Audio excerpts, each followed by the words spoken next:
Chapter 553, Danitz's Hard Work. Bounty. The muscles in Danitz's cheek twitched as he forced a smile, pretending that he was blazing and that he didn't care. When Elend left, he turned sharply to face Jayaman Sparrow and said, "I think we should move to another inn. No, we'd better leave Bayam as soon as possible. If I'm worth a bounty of more than 5,000 pounds, I won't be safe anywhere. The pirates and adventurers who are at the same level as me would definitely rush over like sharks smelling blood. Pray that they can finish off while also proving themselves, and giving them a high bounty are always very popular. They're worth no less than treasure." Danitz suppressed even more of his inward shouting. Klein didn't agree or disagree. He slowly smiled. "Are you worried that your bounty will be too high?" Danitz nodded heavily, finally feeling as though the madman, Jayaman Sparrow, was finally saying something sensible. "Besides hiding, there are other solutions," Klein said as he walked over to the coat rack. "What are they?" Danitz asked subconsciously. Klein took off his half-top hat and put it on his head. "Raise your sequence.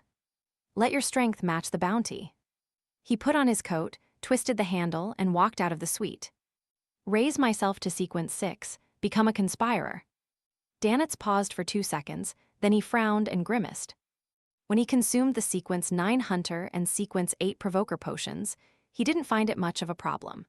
In fact, he began to long for finding the legendary treasures, obtain mid or high sequence formulas and their corresponding materials to advance to a demigod, and then become the new king of the sea.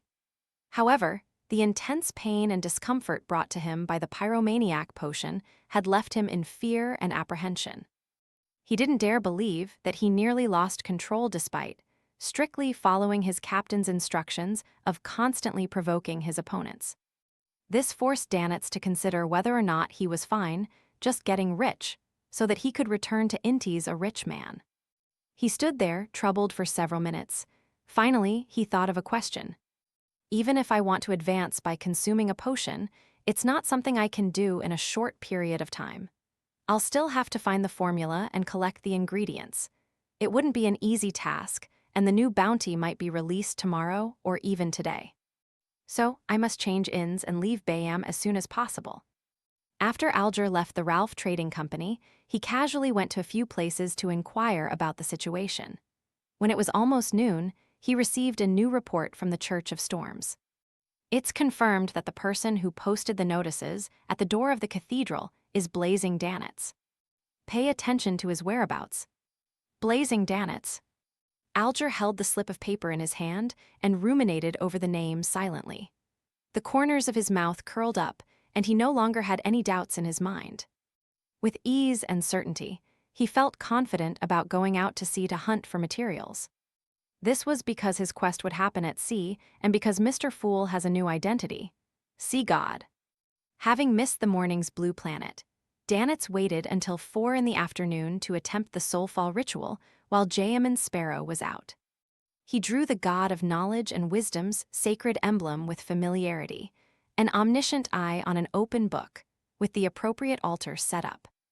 Inside the wall of spirituality, he lit a candle and picked up the lavender and mint extract before dripping it onto the still burning flame. A refreshing fragrance filled the air, and Danitz burned several more herbal powders. Having done all this, he took a step back and said in ancient Hermes, "I pray for the power of knowledge. I pray for the power of rationality. I pray for the God of wisdom's loving grace. I pray that you allow me to communicate with the spirit of Edwina Edwards, the teacher who pursues knowledge, the researcher of spirit world creatures, Vice Admiral Iceberg of the Seas, who hails from Lenberg." Whoosh! Along with the echo of the incantation, the interior of the altar suddenly became cold. Apart from the 3 candles, the remaining brass dagger, the salt plate, the bottle of extract, and the fountain pen and paper all floated in midair. Danitz waited nervously, not knowing what was going to happen next. After nearly 20 seconds, the flames of the 3 candles began to sway, coloring the candles in a pale green color. Danitz's body suddenly stiffened. He felt an icy chill invade his body in an irresistible manner. He saw his feet move uncontrollably, and he took a step forward. He saw his left hand rise and grab the black fountain pen and a piece of white paper. He saw himself bend over with a pen in his left hand, quickly writing, "Is there something?" The words were exquisite and artistic, very different from Danitz's own style. It was only then that Danitz realized he could control his head and his throat. "Captain, see God Calvatua is dead." He squeezed out his hoarse voice as though he was suffering from a heavy cold. "Details," his right hand wrote smoothly. This was the opportunity Danitz had been waiting for. He immediately recounted everything that had happened, including Jayaman Sparrow's visit to Saimim Island in order to fulfill some adventurer's dying wish, the possibility that Jayaman Sparrow had suffered the sea god's curse, and how he easily resolved the problem after closing the door, including the madman's mistake of mistaking the ancient elven ruins as a sea god ruin. Towards the end, Danitz quickly added his own take on the matter. "I believe that Admiral of Blood won't come to Bayam for quite a substantial period of time. Most famous pirates wouldn't. It will take at least half a year for this matter to pass. Captain, your hunting plan with Jayaman Sparrow might have to be shelved for the time being. I wish to return to the Golden Dream." His left hand froze for a few seconds before writing, "Continue to follow Jayaman Sparrow and be my contact point with him."